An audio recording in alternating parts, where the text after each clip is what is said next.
Hello everybody, thank you for joining this webinar. It's a joint offering this month from ClearBox Consulting and Valo in Finland. I'm Sam Marshall, Director of ClearBox, and at ClearBox we're UK based and we specialise in strategy and governance and adoption for intranets and digital workplaces. So we don't sell any tools, but we do help on the management and business side of intranets. With us today is Juha. Juha, do you want to say hello? Yeah, hi everybody, and thanks for having me here in the webinar with you. A great honor to be here with ClearBox Consulting, great professionals. Yeah, my name is Juha Koivula. I'm a product manager from the Valo team. So Valo, what it is, it's Europe's best intranet product, awarded now by the European SharePoint community, now twice in a row. And yeah, before or beside Valo, I've also worked as an intranet or SharePoint consultant for more than 10 years. Mostly with customers in Europe, but also a couple of years in Latin America. Oh, and what comes to the topic of this webinar, multilingual, I have to say I'm a bit of a language machine myself. I speak 4 languages fluently, and I understand a couple of more. But obviously I'm no match to these machine translation services such as Microsoft Translator, which speaks 60 languages. So that will be the main focus of this webinar, right? You put me to shame, Juha. I speak English and English with a northern accent when I'm at home. That's about as far as it goes. It wouldn't be a webinar without a poll. So let's start with a poll, if you can open that one up, Wedge. Our question for you this time is, think about what happens within your organization. How many working languages are used? So by working languages, it might be a language where it's normal to write an email or see a news story written in that language. So we've got a choice of 1, 2, 3, 4, and 5 or more. So just while you're settling in and getting your cup of tea, let's have a look at what a bunch of polyglots we have on the webinar today. Give you a moment or two more to make your choices. Counting on fingers, no doubt, as well.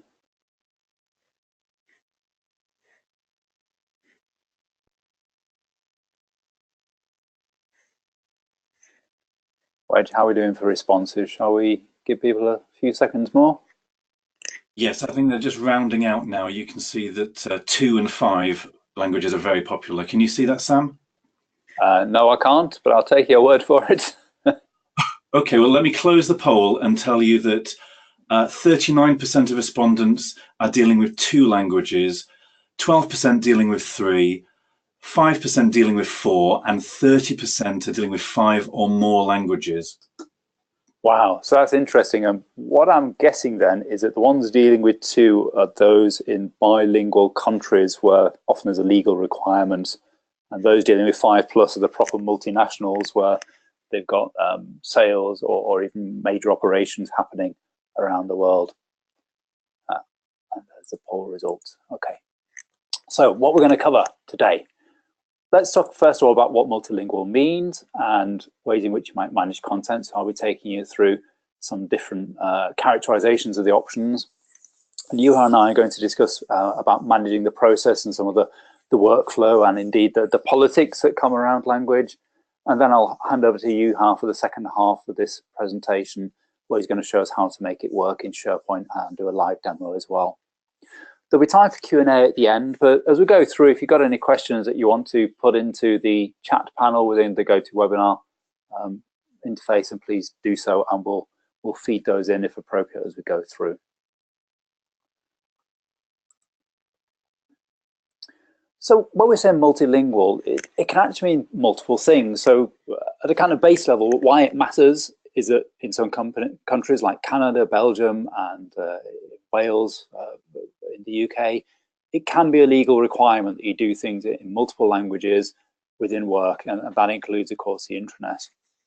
But also what I've seen, and probably what's driving those 5+ poll responses, is much more of a shift for companies to try and work on a global basis. Maybe 10, 15 years ago, they would set up different company operations within each individual country, and they would operate with a great deal of autonomy.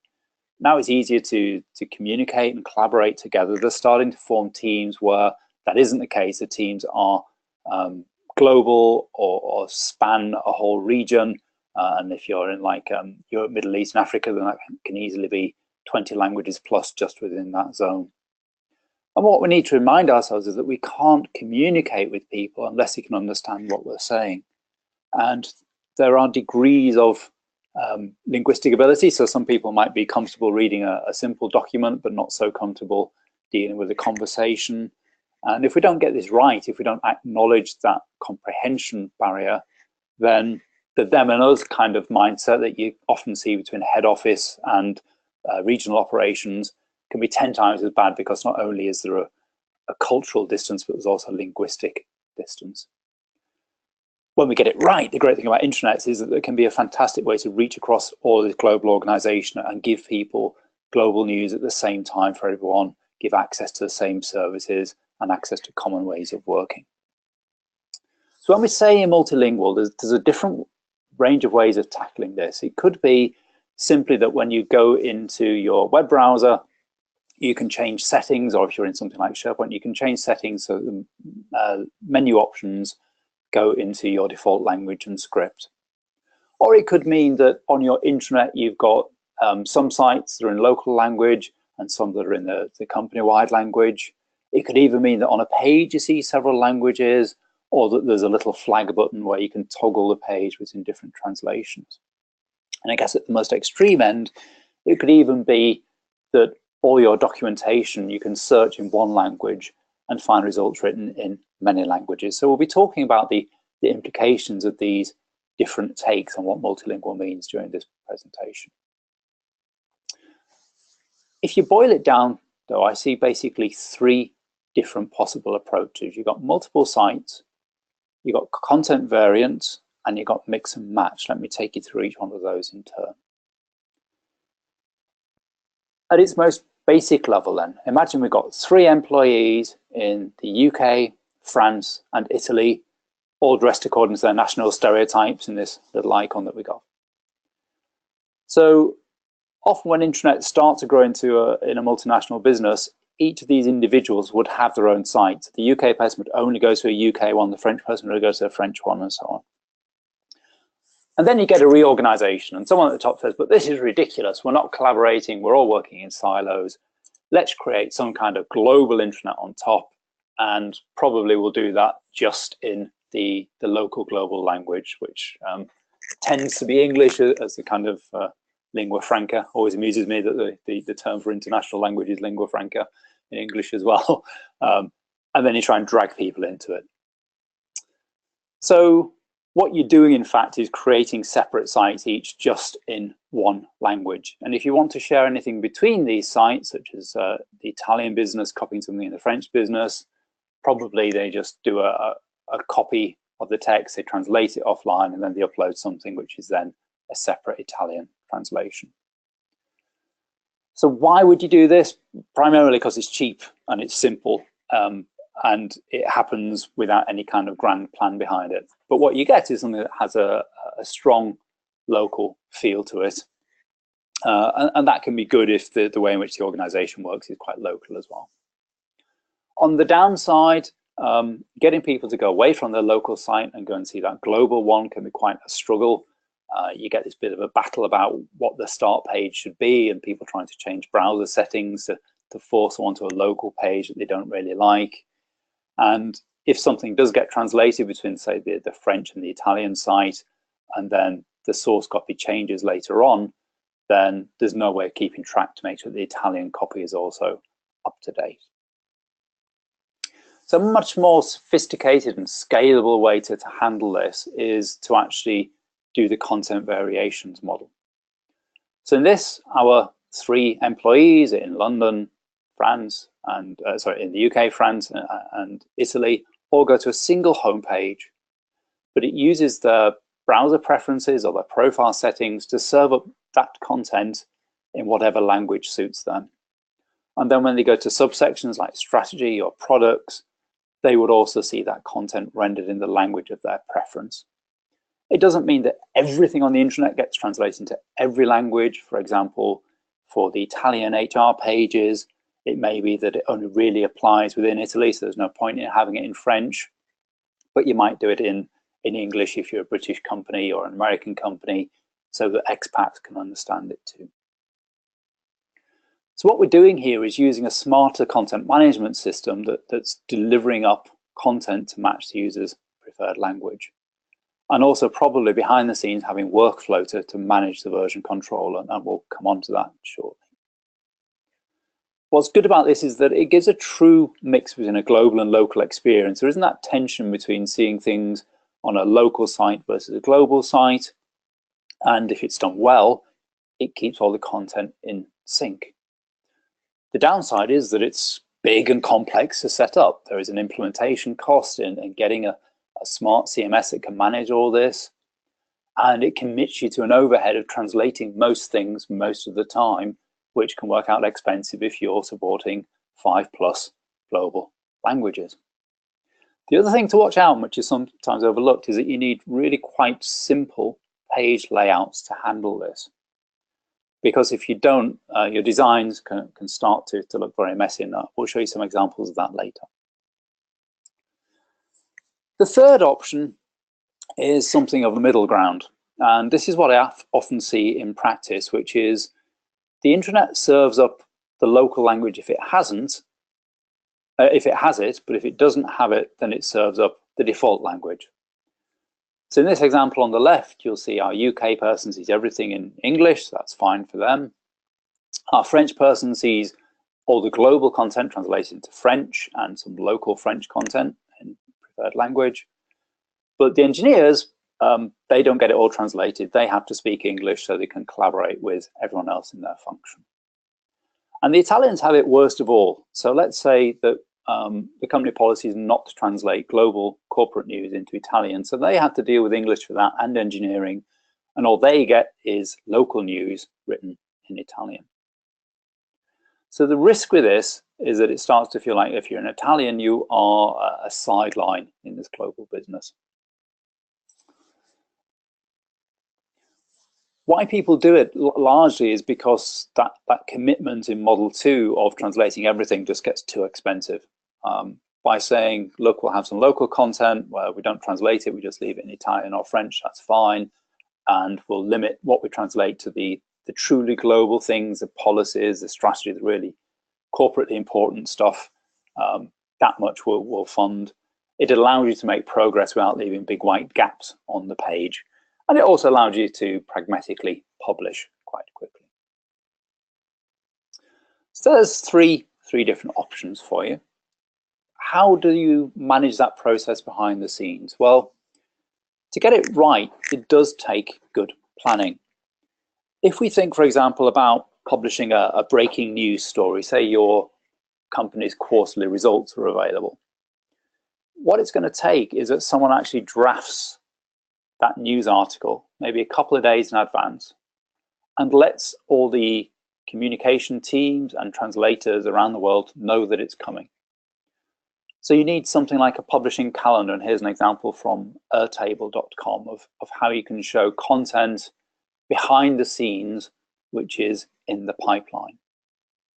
You're then going to need some workflow to say, okay, what's the translation status of this?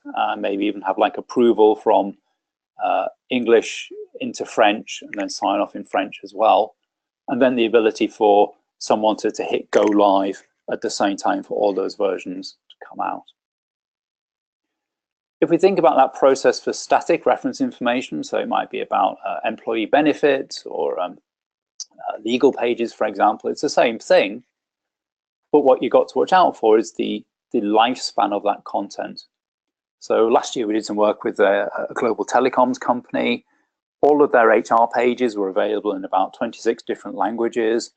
And what would happen was someone in, say, Brazil would see a French page that they liked, and they would say, well, if I adjust that a little bit, I can translate it and use it in Portuguese on the Brazil site, which sounds great. But imagine if that French page was then updated with a change in conditions for employees. How does a person in Brazil know that they too have to update their translation? So you need some way of notifying the wave of changes that comes from a change in the master copy through to all the child copies that are in other languages. One of the things that also crops up quite a lot is about the cost of doing translation. So we worked with a mining company a couple of years ago, and they were just really clear that they're a global company.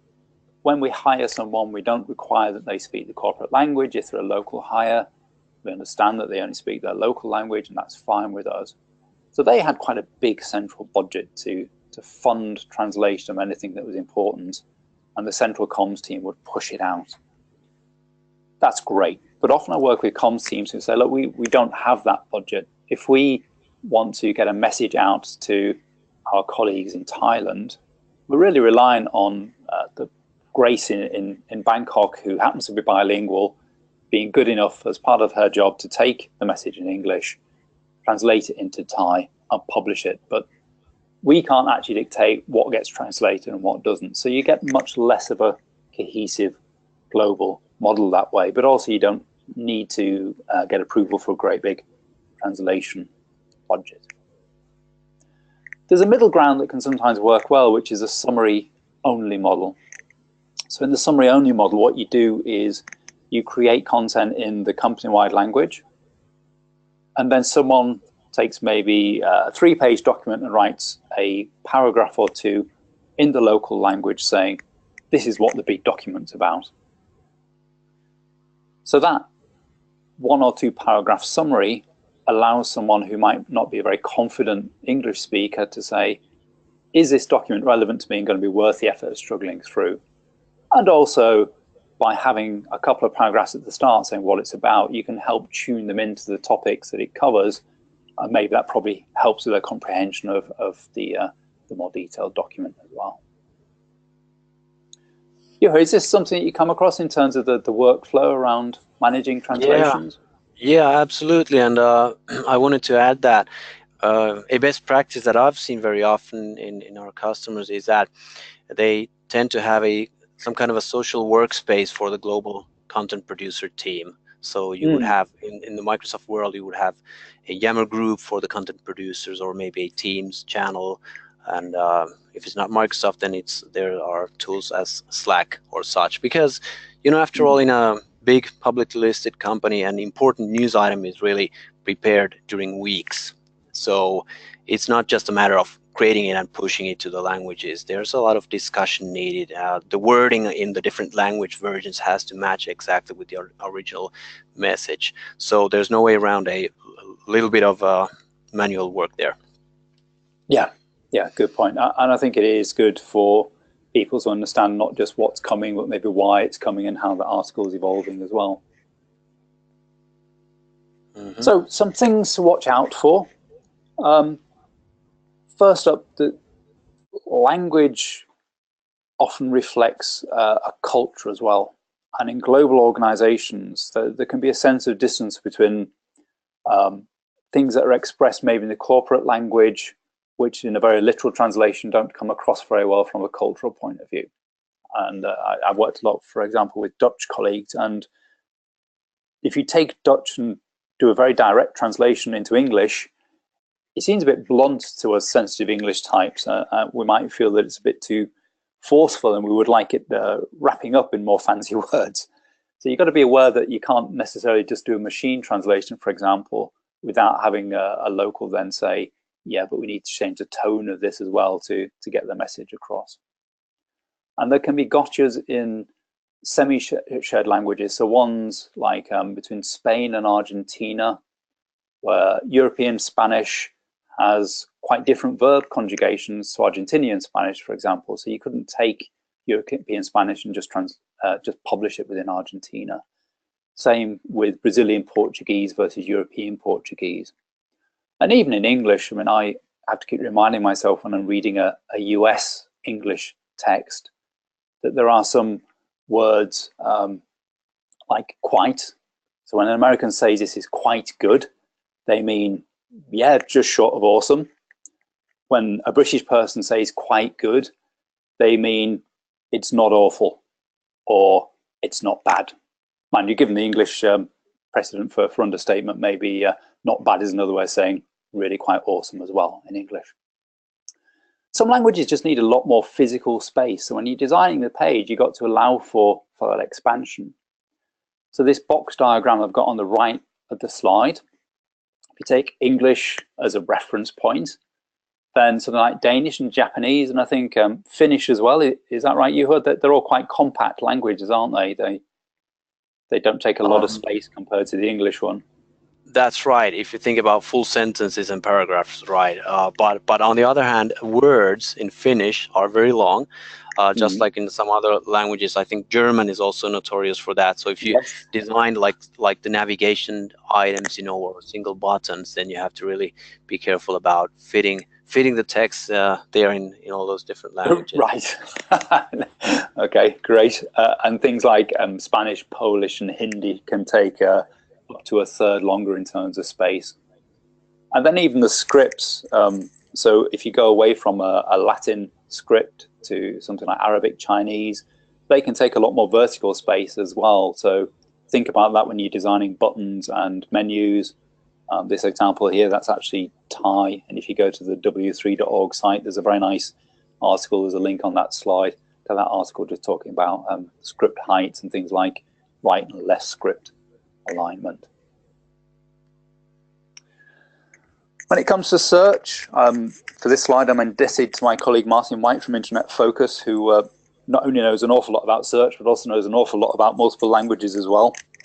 And he sent me some interesting papers. And some of the things that struck me about search tools is that they can now automatically detect what the language of the source document is.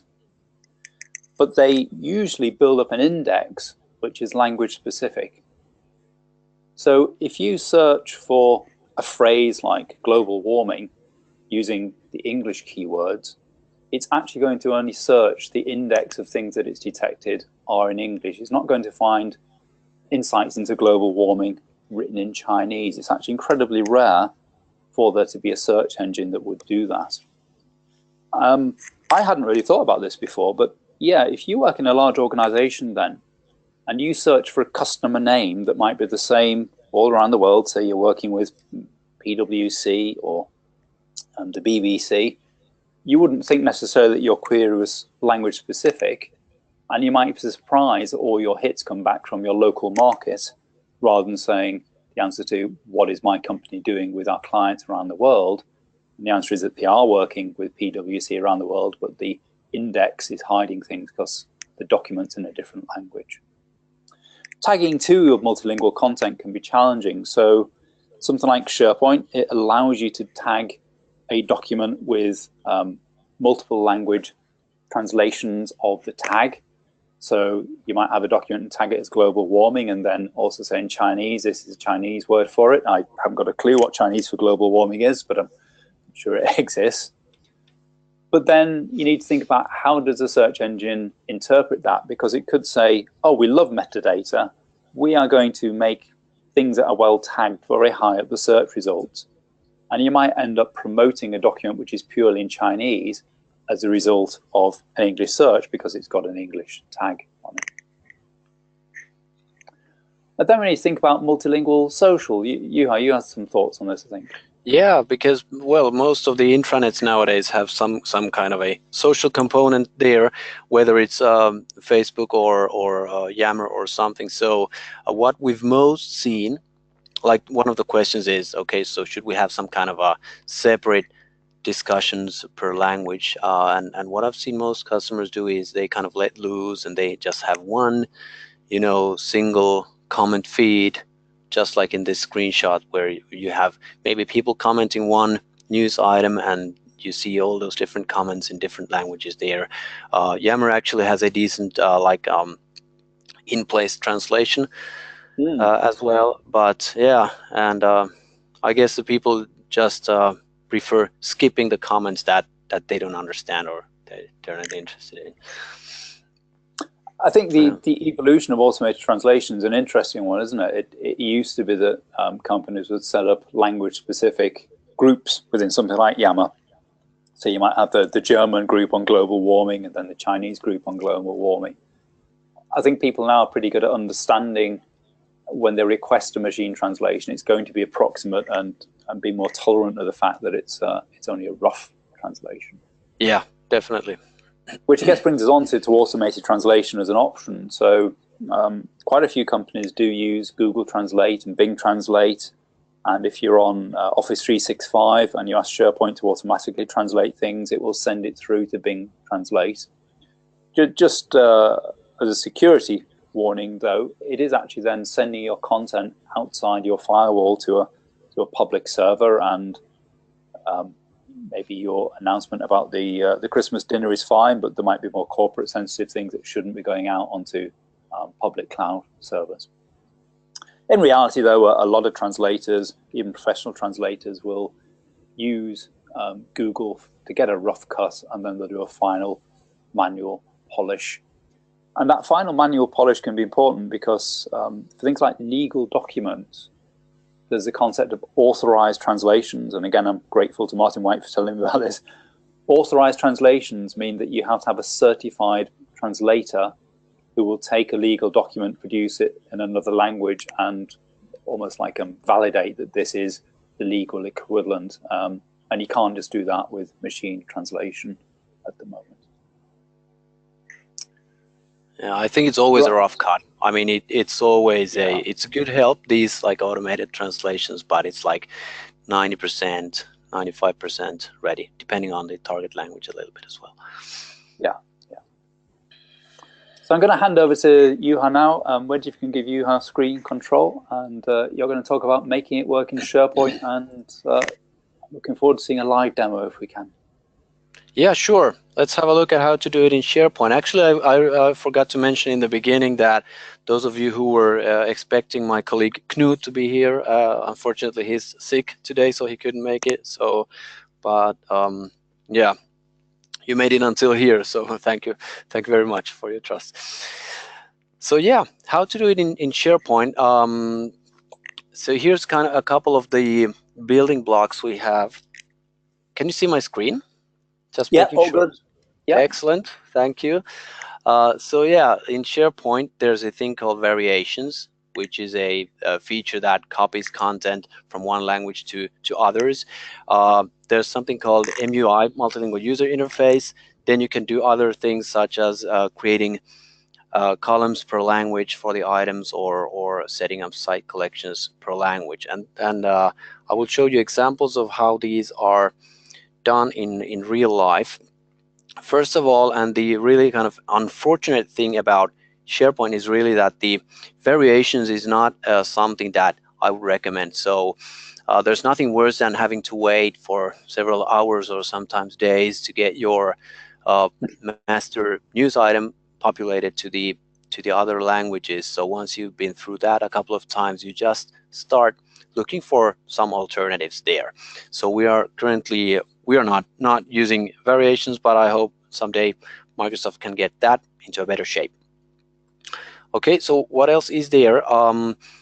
If you use multilingual user interface, first of all, that's not a complete solution for translations. It's not so much for the contents. It's more for the like user interface, like buttons and navigation elements and all of that. And it does a good job there. So MUI can translate the like native SharePoint UI features. That's why it's great actually for not so much for publishing intranets, but especially for teamwork scenarios where you're using SharePoint team sites and or maybe some more customized solutions within SharePoint. That's where this MUI really shines. And if you use it together with this column per language, as I call it, you get pretty close to Sam's option 2, which was the content variants. And I will show you an example of that soon. Then there's the option of creating a so-called site collection per language. So that was essentially your option 1, which is site per language. And then this is a kind of a robust setup that I really recommend, and that you can then enrich with, depending on how much budget you have and how much automation you have, you can do cross-site collection roll-ups. This would be Sam's option, mix and match basic. I think I got it right, where you fill up, where you fill up, just correct me if I'm wrong, but you fill up the local language sites with something from the global site if you don't have the translations. And then you can do more sophisticated things like content deep linking or automated content copying. So one approach is really to use MUI and columns per languages. What it means that for those of you who know SharePoint, most of the contents are in some kind of lists or libraries where you have columns there. So MUI really takes care of translating the navigation, the web part titles, and the native buttons. And then depending on how many languages you have, you will have as many additional columns there. So in this screenshot, you can see how I'm creating a new item in a list, and we have a field for title. Then we have another field called title Spanish, then body Spanish. So in the poll in the beginning, we saw that many companies or organizations are using just 2 languages. So this might be a good approach for those who have maximum 2 languages. Then you do need a significant amount of custom development for the UI so that it knows which content item to display when. There are many examples of this. One is a municipality in Finland that is the screenshot that we're seeing here. So they have like 3,500 employees. 50% of them speak Finnish and 50% speak Swedish. So this is what we did. We duplicated the columns, and so in this screenshot, the user is a Finn, or Finnish-speaking person, so they are seeing it in Finnish. But if you're a Swedish-speaking person, meaning you have that information in your user profile or browser preferences, then you will see it all in Swedish.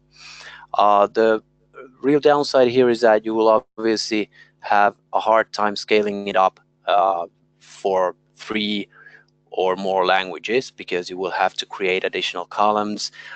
There was a significant overhead in development, making it all work. And also the search indexing and search scoping is a little bit more tricky, because the contents are like in one single item, so it's more difficult to scope that. But yeah, for 2 languages, this might be a good approach. Then this mix and match basic, as I call it. So this is everybody I talk to, most of the big companies out there using SharePoint and figuring out how to do multilingual, they end up with something like this. So it's about separating your contents into site collections. And a little bit, as opposed to Sam's, or to refine Sam's example, it's not always about site collection per language. It might be site collection per country. Because many times, just think about Germany and Austria, for instance. Typically, both they speak German, but they do want their own contents because they have different legislation, right? So they want to talk about the human resources policies or whatever in their local country, and not just in their local language.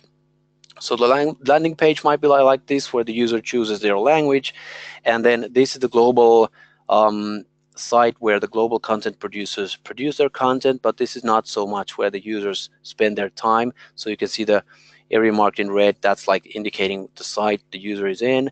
And here I am a German user on the German site, so I'm mostly seeing contents from the German site, but thanks to those so-called search-based rollups, I'm also seeing content from the global site. And here's the navigation. So really, in this model, each country or language can manage their navigation structure independently. And this, as every approach, this has some pros and cons. And a good advantage of this is that you might have a really small country or small office in a company, so you don't want to duplicate the whole content structure from the global into the local ones. You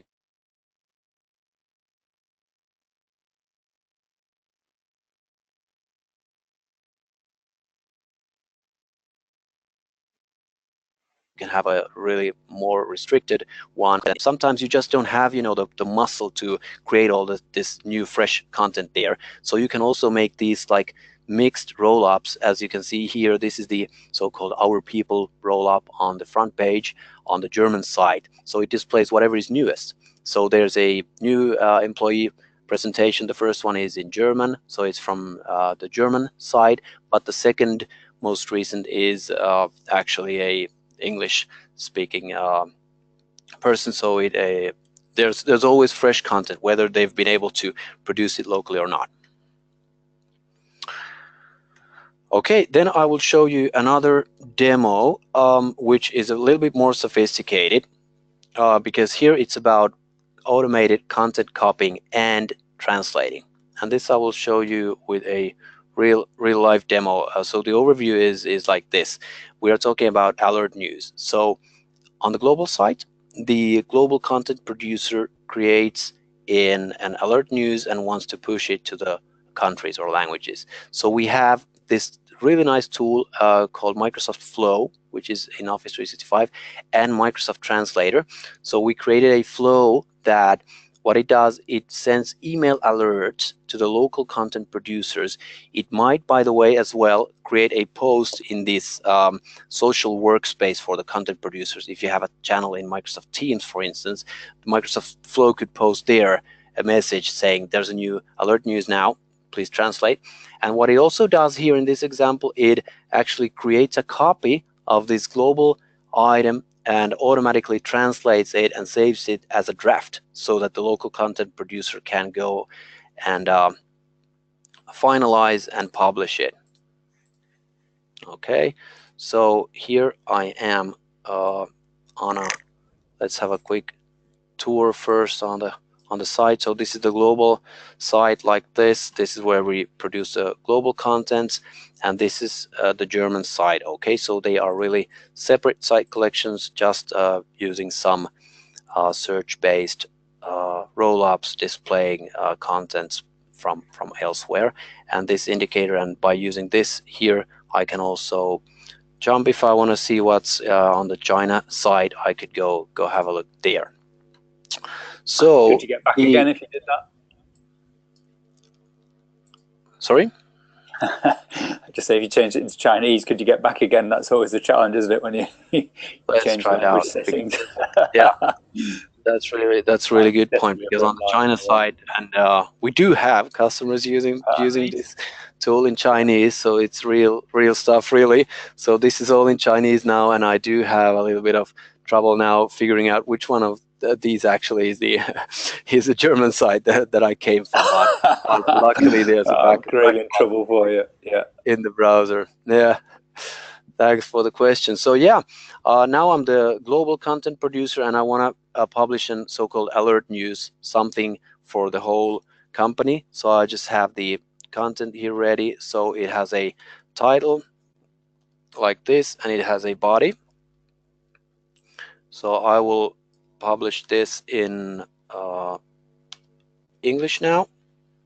Okay, so what it does, as soon as I've published it or saved it, and there's an expiration date also for the alert news in our model. So now it sends out an email to this German content producer saying, and here I have the mailbox of the German content producer, and here I have the email alert, which is saying, hi, the global content manager has published an alert news. It's copied into your language as a draft. Please go ahead and finalize. And it even copies here the translated content. And all I have to do as a German content producer is I follow this link, because this link takes me directly to my automatically translated German version. And here it is. This is the machine translated content. So those of you who speak German, you can evaluate if this is good for publishing or not. There's always something that you need to maybe finalize here, but yeah, this is the way you go. And this is still a draft, so the end users don't see the item yet, obviously. So the final step, as it says here, pending. So the final step is, as the content producer or approver in Germany, I just go and approve this item. So actually I have another window open here as a reader, so we can just review what it looks like. So the alert news is something that is prominent here on the front page. So like this is the alert news that we created in global, automatically translated to Germany and push it there, and the German person finalized and published it. Very nice. So yeah, but obviously then if you want to go deeper into this, you start noticing that it's a real can of worms, really, this automated translation, because there's also the case of deleting the source item. There's modifying the source item. So obviously if you modify it and publish, you cannot just automatically create a new version and you know, override the existing one that has been carefully translated in the target sites. So yeah, the deeper you dig into this, you will notice that the more you will spend time and money working on it, and let alone these scenarios of really deep linking content items. So yeah, unfortunately that is something that we've done as well, but it does require a little bit of more work, that's sure.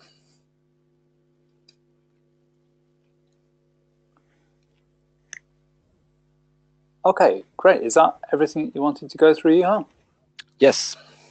Okay, fantastic. So I had a quick question about the email-based workflow you had then. Does the German editor see the source text somewhere? Because to know it's a good translation, you want to say, well, what did it start out as? Yeah, so that's a matter of really formatting the email message, and this flow example that I did with the automatic translations, to be honest, it took me less than 10 minutes. So it's a matter of really placing all those fields there. You can very easily add the source and the target versions into the email, and that's a very good idea and very, very easy to implement. Yeah, fantastic. Right, so we're open for Q&A. I think we've had some questions coming already, Wedge, if you want to pick one for us to start off with. Yes, thinking back to the translation models you discussed, Sam, Taha asks, in variant systems, how do you manage the translation from the target to the source?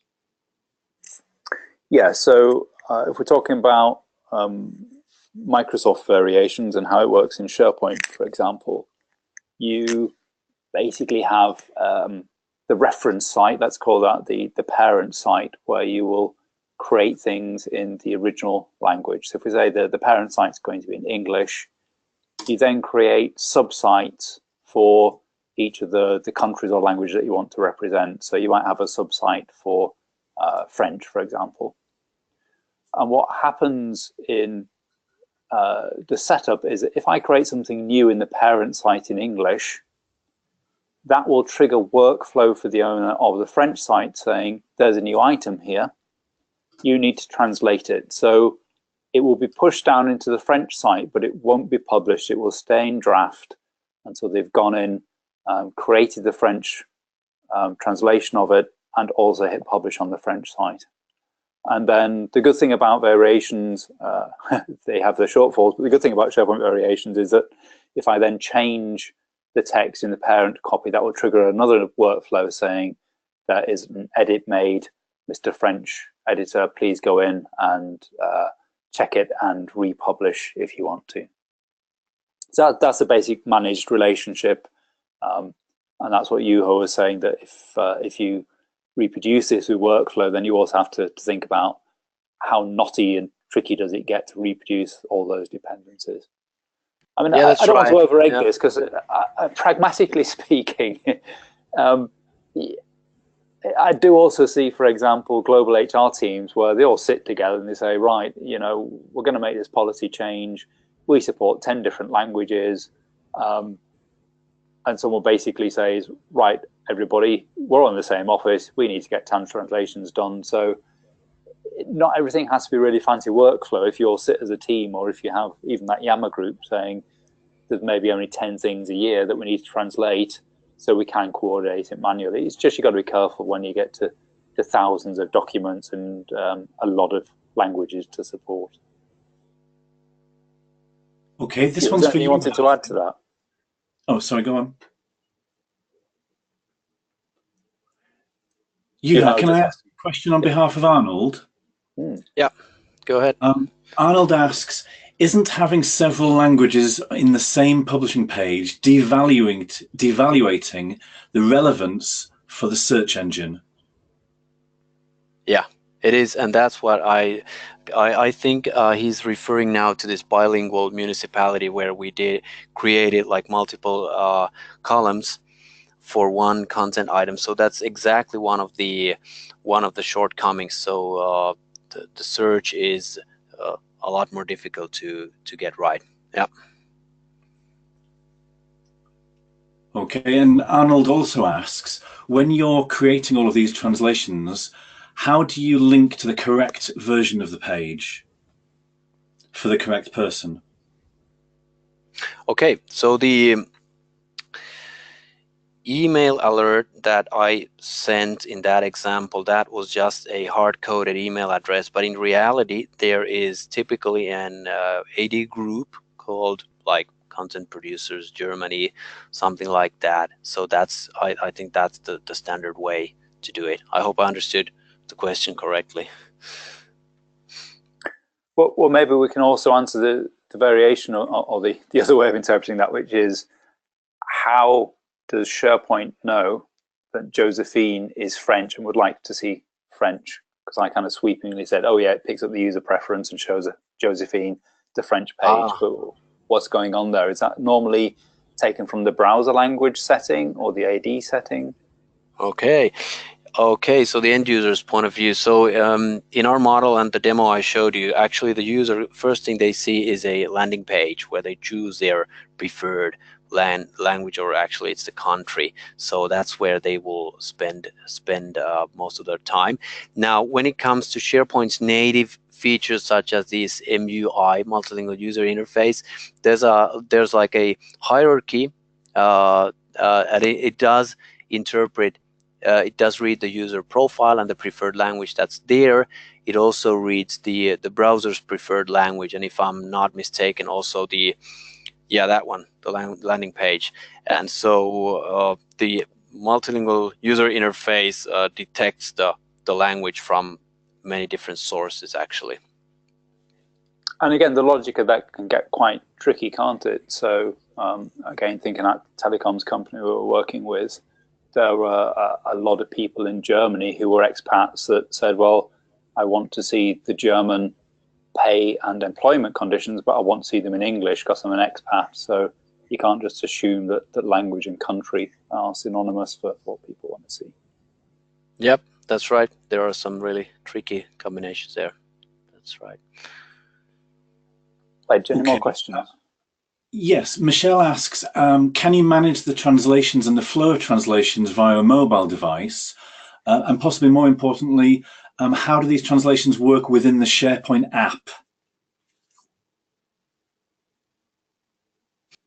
Okay, so if I'm a content producer, actually maybe this work isn't something that I would do in mobile. Obviously, if it's about the scenario of alert news, it might really be something that I want to publish right away. So you get the email alert and you get the link to the list. So the German content producer in our example will certainly have, this one. So I will obviously be able to open this email on my mobile phone, and also this SharePoint list where I'm working on the translation. That is then either opened in your mobile browser or in the SharePoint app, and in both scenarios it is I think it's usable. It's okay to, as long as it's a simple list as this one, you could definitely do it all on mobile. Yeah, the flow itself, I think it also has a mobile app. I have to check that. It does, yeah. Yeah, although this is maybe not a scenario that, like, it's almost programming, creating a flow, and there's a lot of conditions. It looks simple here, but the UI is complex, so I wouldn't go and create a flow with just my mobile phone, unless I just want to modify it a little bit or finalize it with the phone. But otherwise, it's a desktop use case. I know. Maybe we should just go to one last question, Wedge, and then we'll wrap up. Certainly. So thinking about mixed language intranet homepages, are they acceptable? Do the end users appreciate a mixed language homepage? I think everybody would like the entire page to be in the preferred language, ideally, but also most people who work for global companies, they do accept that they will have to work in a second language quite a lot of the time. And I think part of actually some of the appeal of working for a multinational is that you get exposed to other cultures and other languages as well. So the important thing to test for me is always, do our employees understand the communication that we're trying to give them? And if their competence is good enough or the message is simple enough, then not everything has to be translated. And we can't answer something that applies to all of the end users out there. I mean, it depends on not only the country, but also the company culture. So we know that Russians, for instance, they need to have everything in Russian, whereas Finns and Danes are okay with reading most of the stuff in English, although we are more social and more active when we have it in our own language, and so on. So it really depends on where you are, which country and which culture. Excellent. So thank you, everybody. We have a parting gift for you from ClearBox, which is every year we do an annual review of SharePoint Intranet in a Box products. So you've seen an example just now from Valo. There are 33 similar products or other choices that we also reviewed and rated. And you might have seen Valo were one of the ones that we recognize for offering very good value in this space. But there's no single best product for everyone. And if you're thinking of adding to your SharePoint functionality to make it a well-rounded intranet, and you're interested in multiple languages, that is something that we picked out in our evaluations of which products did things well. So if you want to get 10% off, I can see we should have put a code in there. We didn't. We put unique code in there. So look out for an email coming out from us later on today or early tomorrow. Well, we'll send you a link for the recording of the webinar and also that code. It will be SPR18 Valo webinar.